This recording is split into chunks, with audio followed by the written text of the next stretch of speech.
जयाची द्वारी सोन्याचा पिंपळ आगी ऐशे बळ रेडा बोले करील ते काय नवे महाराज करील ते काय नवे महाराज परिपाही बीज शुद्धांनी जयाने घातली मुक्तीची गवांडी दयाने घातली मुक्तीची गवांडी मेळविली मांगी वैष्णवांची करील ते काय नवे महाराज करील ते काय नवे महाराज परिपाहे बीज शुद्धांगी तुका म्हणे तेथे सुखा काय मुने तुका म्हणे तेथे सुखा काय मुने राहे समाधाने चित्ताची करील ते काय नवे महाराज परिपाहे बीज शुद्धांगी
लॉकडाऊन मुळे टाळकरी टाळ वाजवायचे विसरले. खाली माना घालून उभे. जयाची द्वारी सोन्याचा पिपळ अंग्याशी बोललेला बोले. करील ते काय नवे महाराज परी पाहे बीज शुद्धांगी. शासकीय निर्णयाप्रमाणे आपली वारी जरी चुकली असेल तर आपण आपल्या ठिकाणी श्री क्षेत्र वैष्णवगिरी येथे अष्टमी ते अमावस्या ज्ञानेश्वरी पारायण कीर्तनानं आपण ही वारी साजरी करत आहोत. याला आपत्काल म्हणायचं. आपत्कालामध्ये यावं शक्य जेवढं शक्य होईल तेवढं केलंच पाहिजे. पण उगा निमित्त नको पावटा खाल्लेल्याच. यावं शक्य जेवढं शक्य झालं तेवढं तन मन धनाने केलंच पाहिजे. आज माऊलीच्या समाधी सोहळ्याचं वर्णन.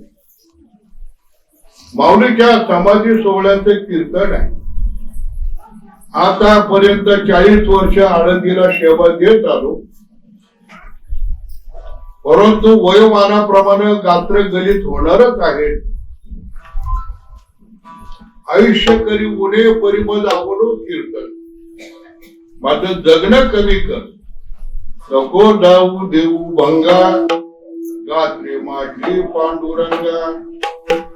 परंतु निसर्ग नियमाला कुणीही त्याला अपवाद नाही.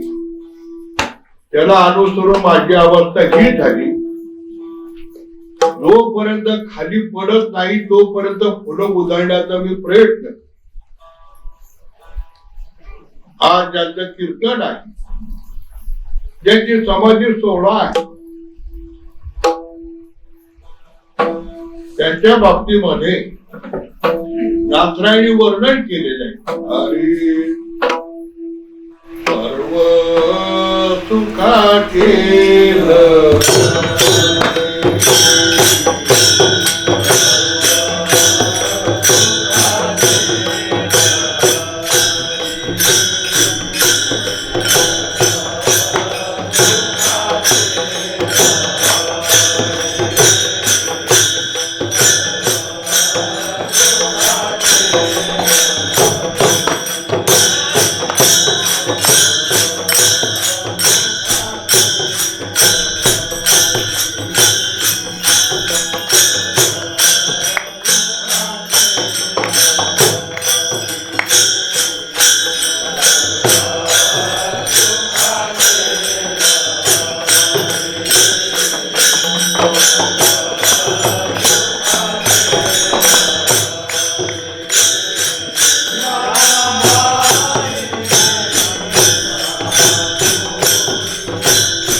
आदी क्षेत्र असलेलं शिवपीठ हे जुनाट असलेलं सिद्धेश्वराचं ठिकाण.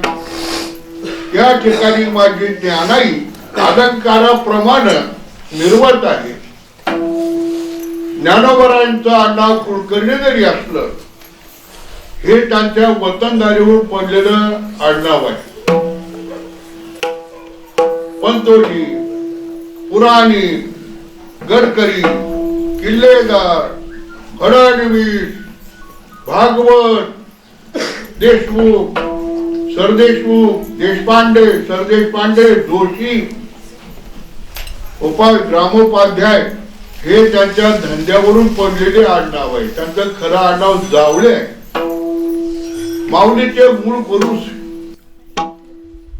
माऊलीच्या पंडोबाचे पंडोबा हरिहर पंत जावळे. त्यांना 3 अपत्य झाली.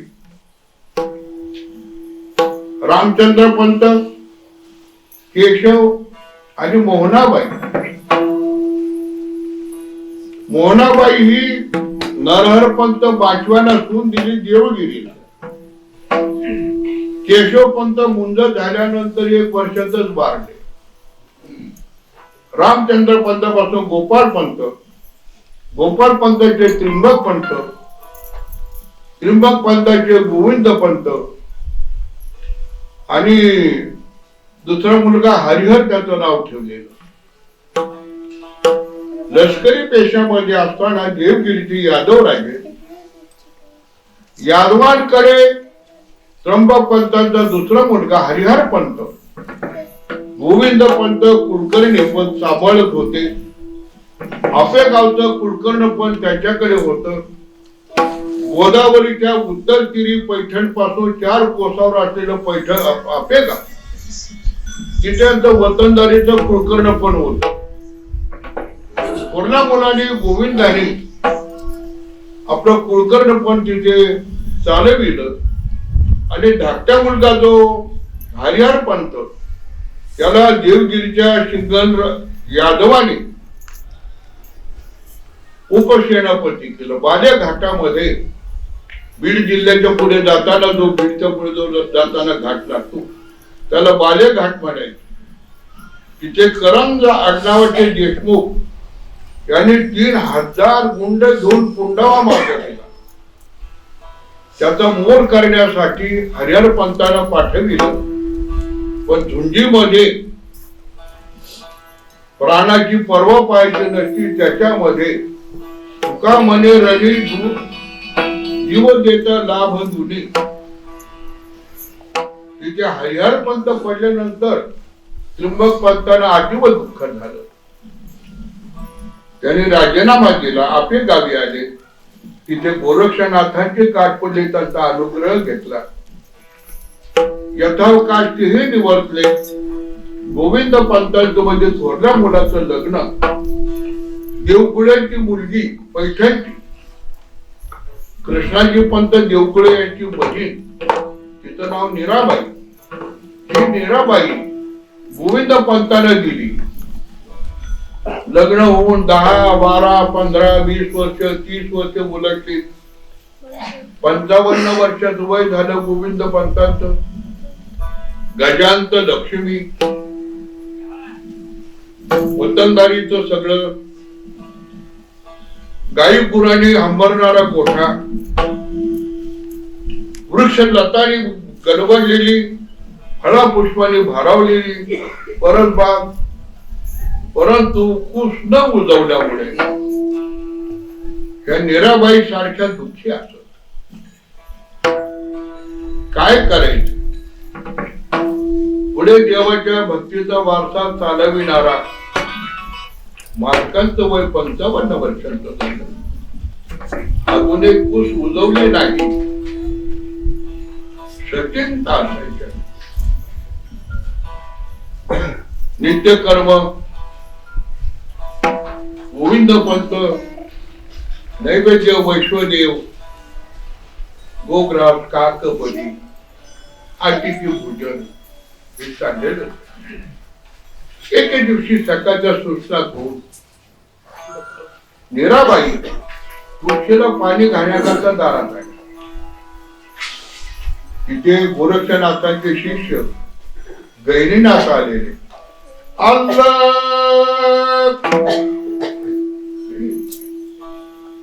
बाईने तुळशीला पाणी लावलं, कुंकवाचं मूठ लावला, हळदीची मूठ लावली.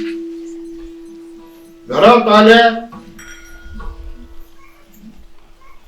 भिक्षा वाढण्यासाठी सुपामध्ये दाणे घेतले आणि आल्या. बाईचा चेहरा कोमेजलेला. माय वाडा चांगला तो सुपी आहे. परत डायरेक्टल्या फुलांचा सुगंध येतोय. गोठ्यात गाई हंबरतात. कपाळी सौभाग्य लेणं आहे. आणि चिंता कशाची? महाराज, मालकांचं वय 55 वर्षांचं झालं. अजून तू रुजवलेली नाही. इथून पुढे भक्तीला वारस कोण बरं? त्याने चिमूटभर रक्षा काढली राख अंगारा बाईजवळ दिला.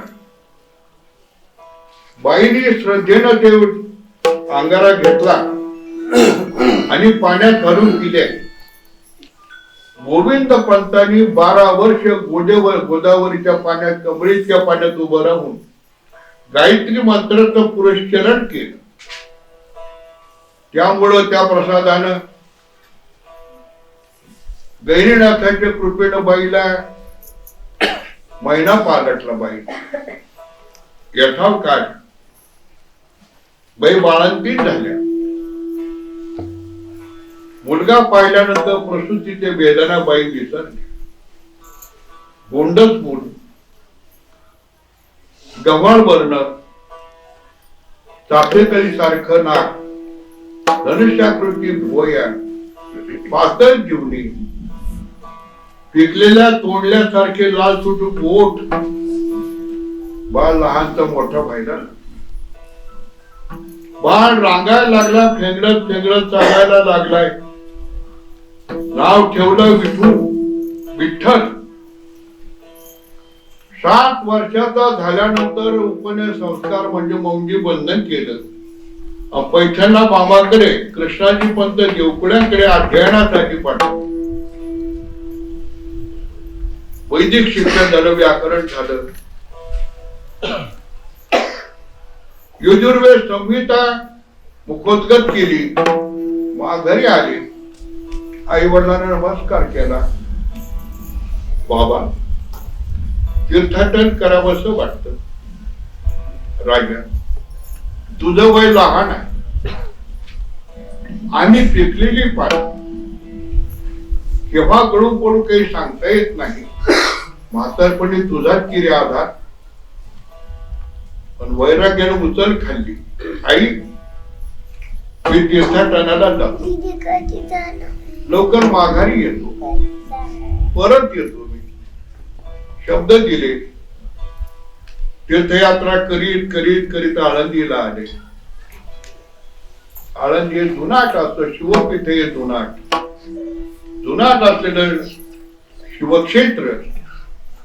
इंद्रायणीमध्ये सचिव स्नान केलं. सिद्धेश्वराच्या ओवरीमध्ये अंडीत मुडकलं आणि बसलं. तेवढ्यामध्ये त्या गावचे कुलकर्णी शुद्धोपंत कुलकर्णी वशिष्ठ गोत्री पंचप्रवर्त्यांचे शुद्धोपंत कुलकर्णी सिद्धेश्वराच्या दर्शनाला आले. पूर्वीच्या काळीची एक पद्धती होती. देवाचा नैवेद्य वैष्णवदेव झाला. गोग्रास म्हणजे गाईला घास द्यायचा. तिच्या नावाची चपाती अगोदर केली जायची. सगळं आणत त्याला गोग्रास मारायचं आणि काक बनी म्हणजे कावळ्या करता घास आणायचा, अन्न आणायचं की जीवजंतू भूत मात्र उपाशी राहू नये. आणि तिथे 5 मिनिट उभं राहायचं. कशासाठी? कुणी एखादा पांथस्थ दिसतो की काय, जो भेटेल, महार असेल, मांग असेल, मुसलमान असेल, दक्कलवार असेल, धेड असेल, असेल, त्याला देव म्हणून घरी आणायचं. त्याला पाटाला घेऊन ठेवायचं. त्याला अतिथी म्हणतात. आपल्या लग्न मंडपामध्ये नवरदेवाला अतिथी म्हणतात. अरे त्यांचं डांगोर पिटला लग्नाचा.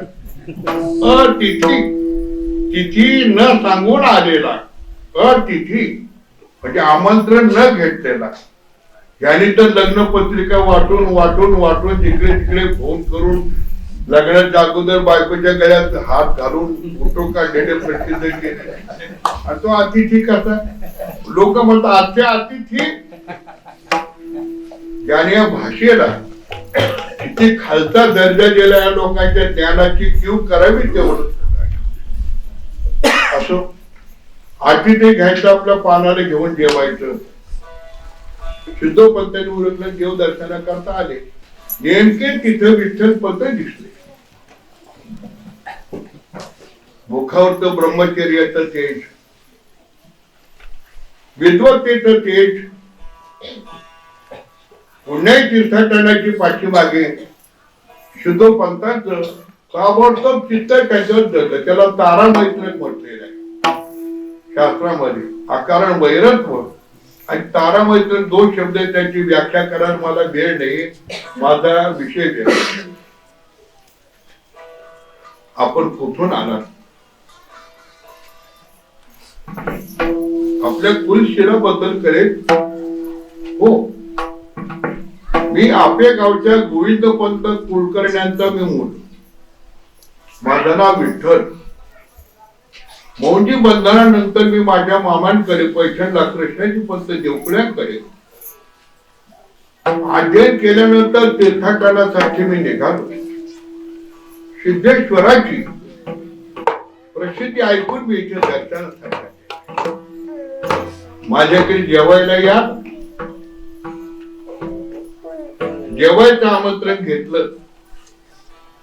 4-2 दिवस सारखे शुद्धोपंत त्यांना आमंत्रण देत होते. हे जाऊन शुद्धोपंत तुम्हाला सामान्य वाटले? काय माहितीये तुम्हाला, कीर्तनकार सांगतच नाही. 24 गावचं कुलकर्णी पंत शुद्धोपंतांकडे होत. अलीकडचा एका गावाचा तलाठी इतका गबर होतो, तर त्या काळचे 24 गावचे कुलकर्णी शुद्धोपंत, त्याच्या भार्येचं नाव, त्याच्यात मतभेद आहे. कुठे उमाबाई, कुठे गिरिजाबाई. बरोबर आणि गिरिजाबाई पत्करलं तेच आपण चालू. एके दिवशी सिद्धोपंतांना स्वप्न पडलं. सिद्धोपंतांना एकूण एक मुलगी होती, तिचं नाव होतं मीनाक्षी. ही तुझी मुलगी त्या विठ्ठल पंताला दिली. सिद्धेश्वर स्वप्नात आहे. दृष्टांत काय हे चमत्कारिक स्वप्न. त्या पांचस्थाला कसं सांगावं संकोच वाटत. माझ्या पुरीचे लग्न करा तो वाट सोडून मागता येतं. पण सिद्धेश्वराचा दृष्टांत आधी सांगितलं, दर्शन. मी एक आपल्याला न रुचणार बोललो बघतो रात्री. मला सिद्धेश्वराचा दृष्टांत आणि त्यांनी स्वप्नात मला सांगितलं, तुझी मीनाक्षी विठ्ठल पंताला दे, सालंकृत कन्यादान कर, लग्न लावून दे. अरे मी तीर्थाटना करता आलो, लग्न करण्याकरता नाही बाहेर पडलो. मला दृष्टांत झालाय ना. धड तुम्हाला झाला असेल, मला कुठे झाला.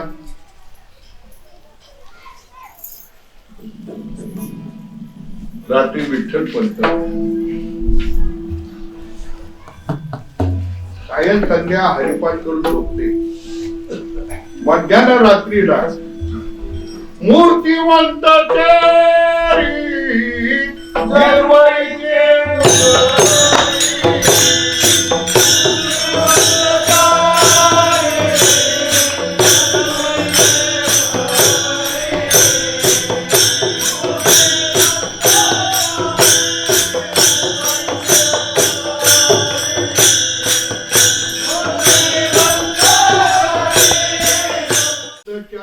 देवईचे उदरी म्हणून स्वीकारी आज्ञा माझी. मूर्तिमंत चारी देव या मुलीच्या उदरी येणार आहे. माझी आज्ञा स्वीकार. नाईलाज झाला. कबुलात गेली. बोलवून पाहुण्या दोषी खचितार्थ बोलवून दोषी खचितार्थ पाहिला. गुण उत्तरला शक्ती ज्येष्ठामध्ये शेवटची उरलेली तिथे. त्या तिथीला 84 गावचं सगळं वऱ्हाड, 24 गावचं सगळं वऱ्हाड मोठ्या आनंदानं दणदणीत असा तो विवाह सोहळा संपन्न. लग्न लागल्यानंतर विठ्ठलाला पंढरीची ओढ लागली. शास्त्री जावई या मायलेकी संरक्षणाकरता लवाजमा सोबत सगळं जेवणाचं त्या काळी कुठे असं हॉटेली नव्हत्या आणि आत्यासारखे भजे कोणी खात नव्हतं हॉटेल. ज्वारीची कणिक, गव्हाची कणिक, डाळीचं पीठ, हिंग, जिरे, मोहरी, चिंच, गूळ सगळं सोबत घेतलं. बाटल्या, ओगराळे, चमचे, पातेले, झाकण्या सगळं डॉक्टर बर्फकरी पातेलं काढलं, झाकणीच काढली नाही. लवाजमा घेऊन निघाले. पंढरीची वारी आषाढी कार्तिकी नामदेवरायांचे प्रमाणे. पंढरीची वारी आषाढी कार्तिकी विठ्ठल एकाएकी सुखरूप. पंढरीची वारी केली. पुन्हा आणखी रामेश्वरला जायची आज्ञा मागितली. जगन्नाथपुरी, रामेश्वर ही धाम करून आले. माघारी आल्यानंतर सांगितलं आम्ही आई वडिलांच्या पश्चात त्याच्या माघारी आम्ही विवाह केला. आम्हाला जावंच वाटतं. ह्यानी शुद्धोपंतांनी आपली भार्या गिरजाबाई ह्यांना सोबत घेतलं. विठ्ठलपंत मीनाक्षी सोबत कबीला घेतला. आई आपे गावला. पुत्र सुशा दोन्ही पाहता नयनी डोळ्यात पाहिल्या पाया दुर्वी गळ्यात ठसठशीत मंगळसूत्र, कपाळी ठसठशीत कुंकू, हळदीचं बोट. दोन्ही पार सोड पाहिल्यानंतर गोविंद पंतांना नीराबाईला आनंद झाला. लेकरू चुकायचं नाही. संस्काराचं लेकरू कधी चुकत नसतं. संस्कार कधी जात नाही. काय सांगू तुम्हाला, गोष्ट सांगावीशी वाटते पण मोह आवडतात. जे झालेले संस्कार आहेत ते कधीच माणसाचे बुडत नाही. नाव ठेवलं रुक्मिणी, ह्याचं नाव विठ्ठलला, पण तिथं रुक्मिणी ठेवलं. थोड्या दिवसामध्ये गोविंद पंत नीराबाई ह्या निवर्तल्या. विठ्ठलपंत आधीचेच वैरागी होते. सगळं सोडून दिलं. रुक्मिणीबाईनं वडिलांना निरोप पाठवला, अहो बाबा, सासू सासऱ्यांचा वैकुंठ गमन झाले, पण ते काही पाहत नाही. शुद्धोपंतांनी एकुलती आणून घेतलं. काही दिवस गेले, काही दिवस वर्ष गेले. रुक्मिणीबाईची पूस उजवेना, मूलबाळ होईना. ह्यांचं वैराग्य उफाळून आलं. होय ग? नाही. अहो काय म्हणतात सांगा की. नाही म्हटलं बोला तर खरं. अगं पण तुम्ही बोलल्याशिवाय माझा काय करणार आहे सांगू का? परवानगी देशील का? असं तिच्याचं काय बोलत आहात तुम्ही सांगा की. मला वाटतं संन्यास घ्यावा. वज्रा घात झाला. ऊस उजवली नाही. मालक म्हणतात संन्यास घ्यायचा आहे. बापाला सांगितलं. बाबा रोज सारखे 10 तरी वेळातून म्हणतात मला संन्यास घ्यायचा, मला संन्यास घ्यायचा. मी काय करायचो, मी काय उत्तर द्यायचं सांगा तर तुम्ही. रुक्मिणी शास्त्रे, विठ्ठलपंत विद्वान आहे, भक्त आहे. शास्त्राच्या पुढे तस्मा शास्त्रम प्रमाणम ते. त्यांना म्हणावं संतती वाचून न घ्यावा संन्यास. ऐशे सांगा त्यास म्हणितले. त्यांनी म्हणितलं. सांग तुझ्या नवऱ्याला संतती झाल्याशिवाय संन्यास घेता येत नाही हे शास्त्र आहे. आणि ते शास्त्र जाणतात. शास्त्र म्हणेल जे संडावे ते राज्यही तृण मानावे, जे म्हणेल घेवावे ते न म्हणावे विषयही विरू. ते पुढे जाणार नाही. गेले काय याला ध्यास. ध्यास म्हणजे ध्यानी मनी स्वप्नात एकच एक गोष्टी की तिला ध्यास मानायचं. ध्यास साधी गोष्ट नाही. ध्यास म्हणजे पिसच. बोलण्यात चालण्यात सगळ्यात वागण्यात.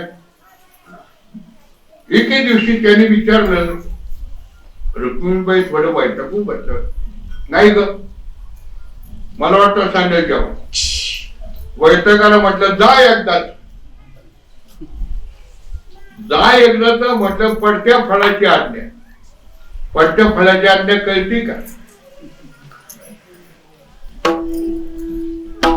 ज्या वेळेला अशोकवनामध्ये मारुतीराय सीता मातोश्रीच्या शोधाला गेले, सांगितलं माते मला भूक लागली. हनुमंता ही रावणाची बाग आहे, फळानं लगडलेले वृक्ष भरपूर आहेत, पण वरचं फळ पडायचं नाही. खाली जे फळ पडेल असेल ते खायचं. आज्ञाप्रमाणे. आणि जसे त्या झाडावर गेले थे थे थे थे थे नाचू लागली. सगळी झाडं खाली आली. याला म्हणत पडत्या फळाची आणते. पडलेलंच खायचंय का? मी कुठे हातात तोडले. प्रत्येक झाडावर यांनी भुभुकार करून नाचायला सुरुवात केली. सगळ्या झाडांची फळं खाली आली. अरे अरे अरे अरे अरे हनुमंत काय करतो? माते मी पाडले नाही, मी वाहणार आहे. ह्या झाडावरून त्या झाडावर उड्या मारणं आम्हाला स्वभावच आहे. मी काही मुद्दाम काही नाही केलं. याला म्हणायचं पडत्या फळाची आली. विठ्ठल पंत जसे निघाले तसे काशीला रामानंद स्वामींकडे गेले. तिथे त्यांनी संन्यास ग्रहण केला. त्यांचं नाव ठेवलं चैतन्याश्रम. इकडे रुक्मिणीबाई पाहतात. बापाला सांगितलं बाबा रात्री ते आचार्य कुठे निघून गेले. तिकडे तिकडे शोधण्यासाठी राऊत पाठवलेले आहेत. राऊत म्हणजे शिपाई. शोध लागेना. शेवटी आता परित्यक्त याचं जीवन जगत त्याला प्रोत्साहित भर्तृका म्हटलेलं आहे. प्रोषित भर्तृका. आता माझे दात पडले. रोज इंद्रायणीचं स्नान करावं, आधी करावं, सिद्धेश्वराचं दर्शन घ्यावं आणि त्या पिंपळाला रोज 108 प्रदक्षिणा घालाव्या. अशी तपश्चर्या काही दिवस केल्यानंतर काशी विश्वेश्वराला सिद्धेश्वरांनी संदेश दिला आळंदीच्या. अहो महाराज त्या चैतन्याश्रमाची बायको घरी.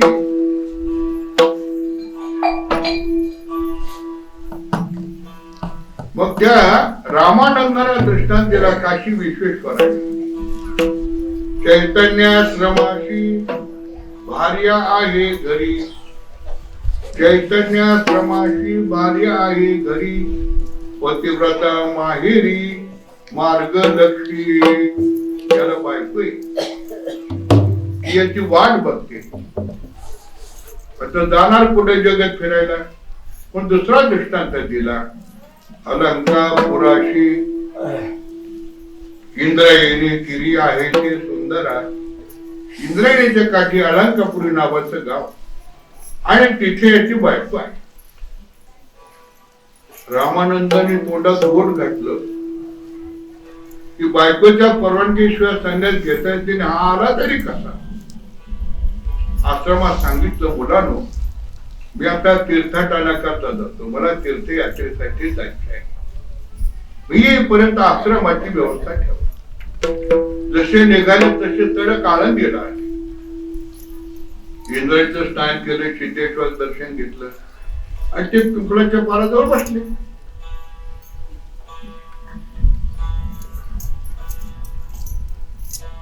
तेवढ्यामध्ये रुक्मिणी आईसाहेबांनी इंद्रायणीचं स्नान केलं, सिद्धेश्वराचं दर्शन आणि आपला नित्यक्रम त्या पिंपळाला 108 प्रदक्षिणा करतात.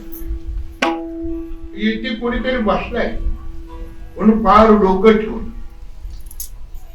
वर बघितलं, फार जोडवी आहे, हातामध्ये चोडा आहे, गळ्यात मंगळसूत्र ठेवू आहे, सधवाबाई पुत्रवती भव. बाई हसायला काय महाराज थोडे डोळे उघडून थोडा आशीर्वाद देत चला. स्वामी पुत्र कैसे होती पतिवीन, नवऱ्याशिवाय मला मुलगा होईल का? हिच्या कपडी कुंकू सौभाग्याचं येणं सगळे काही तर नवरा म्हणजे झालं तरी काय. मग विचारलं काय झालं बाई, म्हणजे असा असा प्रकार घडलेला माझा नवरा सारखाच. विचारायचं वैतागन म्हटले जा तुम्ही अगोदर सांगून पाहिले की संतती वाचून न घ्यावा संन्यास. ऐकलं नाही माझी, त्यांना खून ती हीच बाई तुझं कोण कोण आहे ग? माझी आई आहे गिरच्या बाई, म्हातारी, वडील आहेत आता थकले वयोवृद्ध झाले. तुम्ही माझ्या सोबत काशीला चला बोल. तिथनं निघाले ही तिघ माय लेकर आणि रामानंद स्वामी चौघेजण काशीला प्राप्त झाले. त्या तिघांना बाजूला ठेवलं, बोलावलं, चैतन्य बाहेर ये. एवढी करडी हाक ऐकल्यानंतर चैतन्याश्रम कापायला लागले. अलीकडच्या काळातली त्या काळाची तुलना करू नका. कापत कापत बाहेर आले. का रे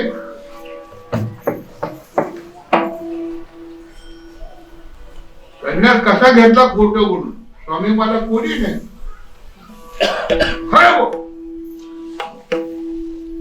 रुक्मिणीने पुढं बोलावलं, कोण आहे तुझी?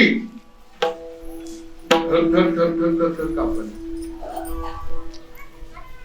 सांगितलं आता तू संसार कर. आणि मोठा कोणा? त्या काळामध्ये आश्रम बदलणं, दंड कमंडलू घेतला हातीचा. त्याच्या हाती जो संन्यासाचा दंड कमंडलू दिला होता रामानंदाने काढून घेतला. दंड कमंडलू घेतला हातीचा, केला उभयतांचा मेळापाक. स्वामी अविद्याचरण परम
वेदो नारायण बोलियला. अविधी आचरण झालं माझे.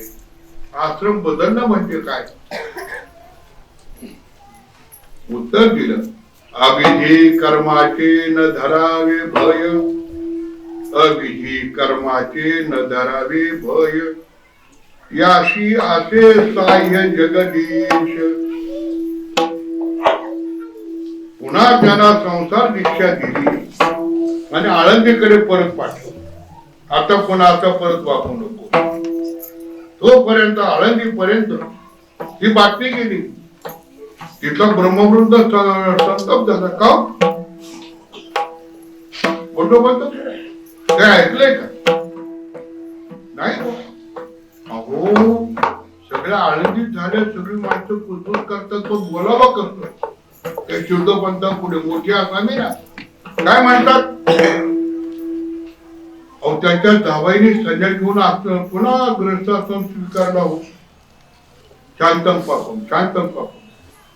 कानी पडायचं काय झालं नाही, जे ऐकले नेत्री ते देखील पाहायची वेळ आली. नामदेवरायांची प्रमाण, निळोबरायांची प्रमाण फार सुंदर आहे. पण आता काय करायचं, त्यांच्यावर ग्रामण्य लादायचं, बहिष्कार घालायचा. असतील कुलकर्णी, असतील मोठे माणसं, म्हणजे काय शास्त्र मोडायचा त्यांना अधिकार दिलाय कुणी? गावकूत घातलेला. वेशीला दार होत, रात्र झाली, वेशीचे दरवाजे बंद झाले. तिथे वेशकर राखर असलेला सिद्धोपंत आले. दिंडी सुद्धा लावून घेतली. दिंडी अशी बारकी 2 बाय 3 जाण्यासाठी. अरे कोण आहे, अरे कोण आहे,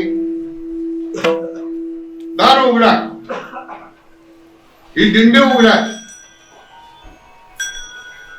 सगळ्या ब्राह्मणाने सांगितले, मला आज्ञा दिली, दिंडी उघडायची नाही, तुम्हाला आज घ्यायचं नाही. सांगितलं असेल मी इथला कुलकर्णी, इथलं सगळं माझ्या हाताला चालते. वेशकराचा नाईला झाला, त्यांना आतमध्ये घेतलं.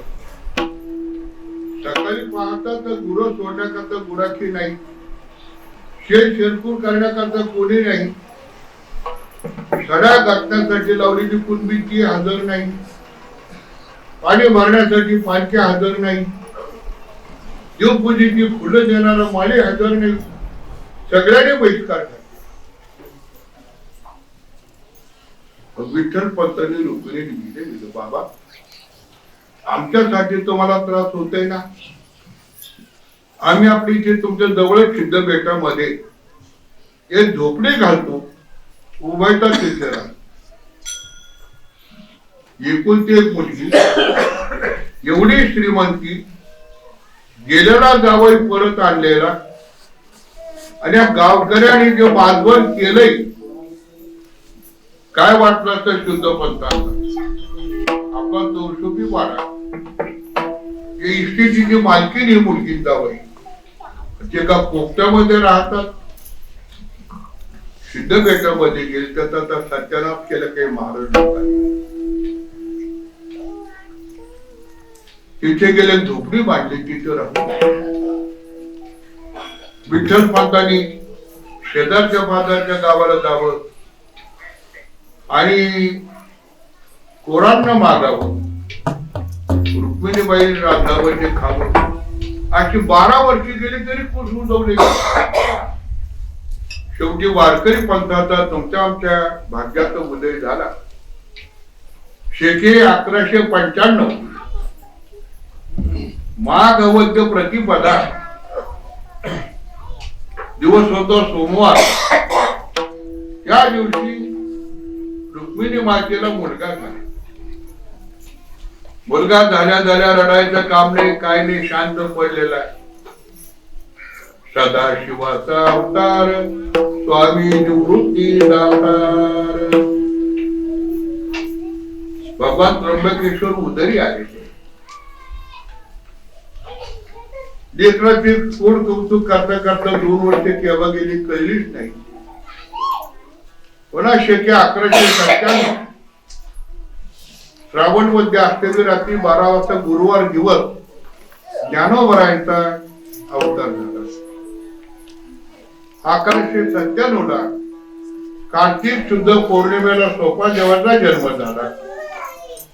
शेके 1201 मध्ये आश्विन शुद्ध प्रतिपदेला शुक्रवारी जगन्माता मुक्ताई अवतरल्या. ही लहान मुलं जिकडे तिकडे बागडत असं सगळं मोकळं राहत. दिवस भराभर जातात, कधी जातात मला 82 वर्षे कधी गेली कळलं त्या.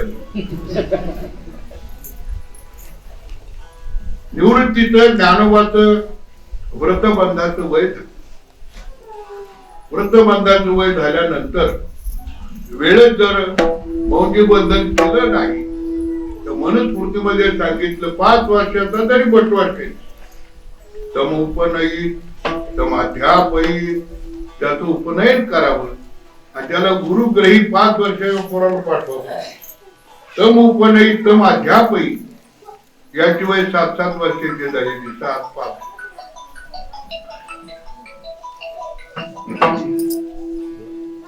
माझी संतती जातीकुळा वेगळी पडलेली. आम्ही प्रायश्चित्त भोगवत आहोत गावकऱ्यात दिले, पण माझी मुलं तर जाती घेतली जावीच. भोगाचा विचार झाला. ग्रामदोषाला विचारा, आमच्या मुलाने तुमचं काय केलं त्यानंतर जाती घ्या. सकाळची उठले विचार करतो, ग्रामदोषाच्या दारात गेले. चाहूल लागल्यानंतर तो ग्रामदोषी मोठ्यानं कराडला. पायरी उतार अगोदर कशाला कडमणारा लायची. भूदेवा रागवू नका. माझा निवृत्ती, माझा ज्ञानदेवाचा व्रतबंधा लायक झालेले आहे. आम्ही आश्रम बदलला, आमची शिक्षा आम्ही भोगत आहोत. माझ्या मुलाने काय केलं कोणाचं, ती चिमणी बांधलं, त्यांना तरी त्याच्या मुंजी करून त्यांना जातीमध्ये घ्या. कारण जेव्हा संन्यास घेतला तर ग्रामदोषाकडून मूर्त काढला होता का? आला आता गायबाय केली. भूदेवा निष्ठुर होऊ नका. हे बघ, संध्याकाळी विद्वत सभा बरोबर तुझी घोरपड माझ्या डोळ्यामध्ये अडकून घ्यायला मी काय मूर्ख आहे की काय? संध्याकाळी सगळी ब्रह्मसभा बोलाव. विचारी भावंड आणि निवृत्तीनाथ सिद्धेश्वराच्या मंदिरामध्ये हजर झाले. एका बाजूला उभे राहिले हात जोडून, खाली मान घालून. हे ब्राह्मण आपलं बोलता म्हणलो, पण तो काम लोभी तरी का झाला संन्यासी? याला जर काम आवरत नव्हतं संन्यासी का झाला? घेऊन या पत्नी पोळ्या शेजेशी, लाज वाटत का? आणि अशा वेळ झाल्याच्या मुलाची मुंजी करायच्या. विनंती केली, मनालचे मान्य म्हणती साही जणे, तुम्ही जे म्हणाल ते आम्हाला मान्य आहे. निबंधी निर्णय पहाजी धर्मशास्त्री, तुम्ही अति श्रोत्री परायण. म्हणाल ते मान्य म्हणती साही जणे, तुझी हे करणे पतित आहे. आमची शुद्धी करून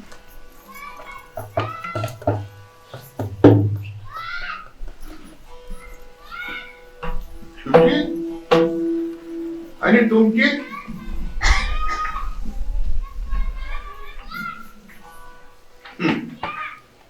अहो याची भ्रष्ट तुम्ही तुमची शुद्धी काय करायची? त्या ब्रह्मसभेचा काय निर्णय आहे तो तरी आम्हाला सांगा. याच प्रायश्चित्त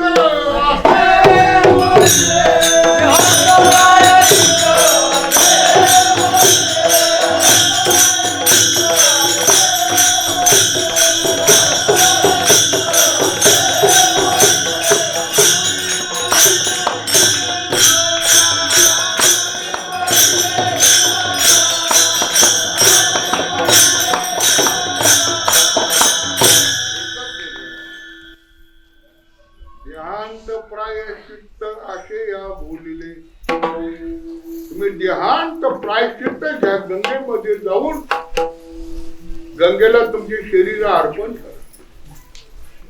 वीज कोसळवी तसं त्या रुक्मिणी मातेला शास्त्राचा निर्णय आहे. मुलं तर 10, 6, 4 वर्षाचे यांचं कसं होईल? माघारी आपल्या पोपट्यात आले, दिवस उदास माना गेला. विठ्ठल पंतांनी विचार आम्ही प्रायश्चित्त घेणार, त्रिवेणी संगमावर आम्ही आमचा देह विसर्जन करणार. तुमचं काय म्हणायचे बोला. तुम्ही गेल्यानंतर माझं काय आहे? तुमच्या मागे मी कशाला राहू? तुमच्या मागोमाग मीही येणार. रात्र झाली, मुलं झोपलेली, सगळ्याच्या अंगावर एक परतूर टाकले. विठ्ठल पंत गडबड करायला लागले. ही झोपलेली आहे तोपर्यंत कुरका, पण ते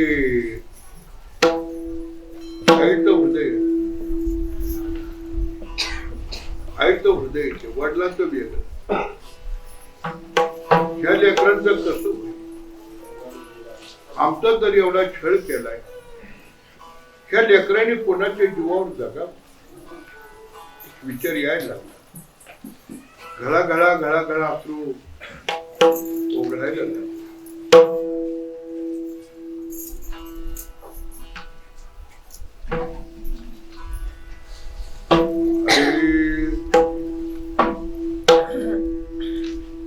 मातेची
आईचं हृदय कारुण्यानं वात्सल्यानं धबधबले लागतं. बाळ तिच्या हृदयात असतो मुलगा केवढा जरी मोठा झाला, आईला तो लहानच वाटतो.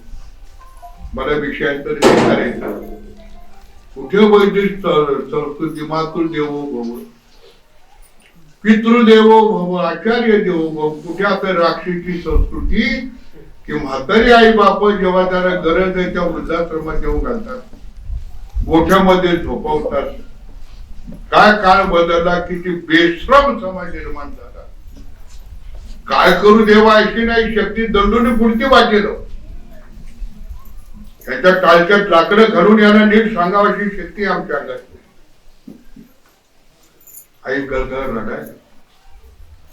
तेवढ्या निवृत्ती आणि ज्ञानोबा जागे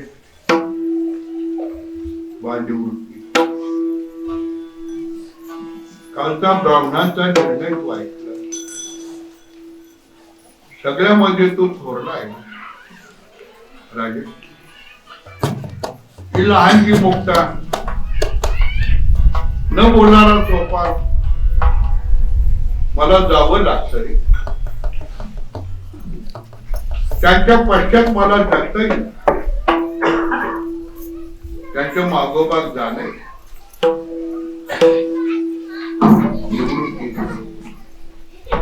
तूच आता सगळ्यांना ह्या मुक्ताला वर्ग पण आठवू देऊ नको. ज्ञानोबा कोवळ्या मनाचा पोर आहे. ह्या ब्राह्मणांनी एवढा छळ केलाय. शेवटी धर्मशास्त्राप्रमाणे त्यांनी आज्ञा केली, आम्ही गंगेला देह अर्पण करतो. सगळ्या मध्ये निवृत्ती तो चोरलाय.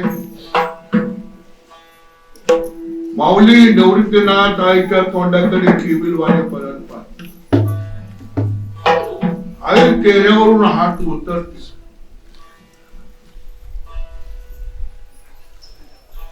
अश्रुपात सारखा चालले.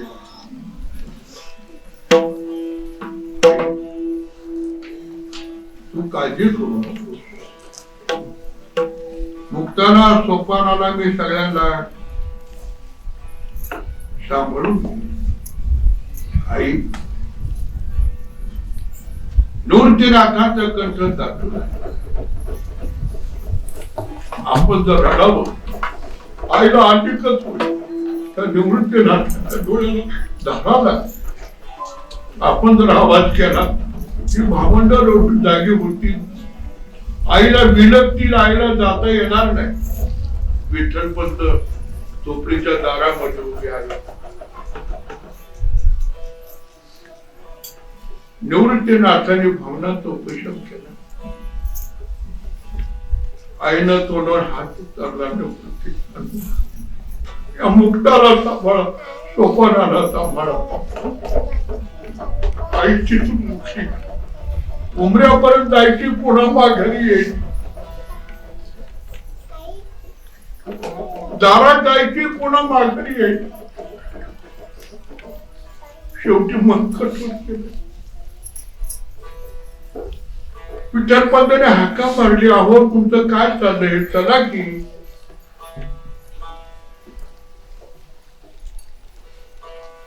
झडझडा चालत की नामदेवराय म्हणतात, झडझडा नेले. परतोनी न पहाटी आघारी तुझं पण झडझडा चालत. परतोनी न पहाटी त्या गाणी शांती सभेत होती. दोघांनी ते लेखन तशा केला. नामदेवरायच्या वेळेची अवस्था वर्णन करतात. देवा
सकाळ झाली.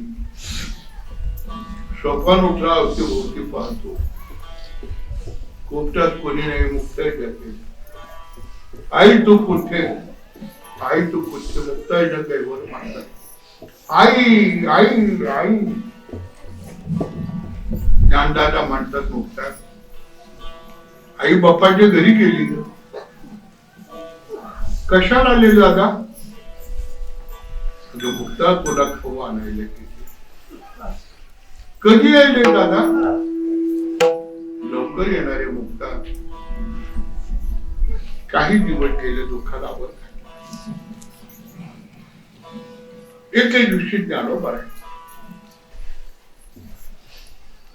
आता ज्ञानबा तुकाराम म्हणून 7-7 मजली बिल्डिंग बांधल्या, पण तेव्हा त्याला फुटकं फरळ नाही मिळालं की अन्न नाही. मजुरी करता गेले गावामध्ये. ओम भवती भिक्षांदेहि दारोदार जावं. ओम भवती भिक्षांदेहि. कुणी वाढावं, कुणी खोडकरांना कुत्र पाठीमागे लावावं. एका मुलानं हे नाही इकडे मी तुला भीक घालतो सगळ्या गोष्टी. माऊली गेली, हलकं पुढे केलं होते आणि उंदरभर फुपाटा त्याच्यात. माऊली वैतागली. माघारी आल्या तर नको हे जगणं. त्या कोपटाची ती झाप घेतला लावून दार ती टाकी आतमध्ये प्राण द्यायचे रंगानं बसले, बाहेरच येईना.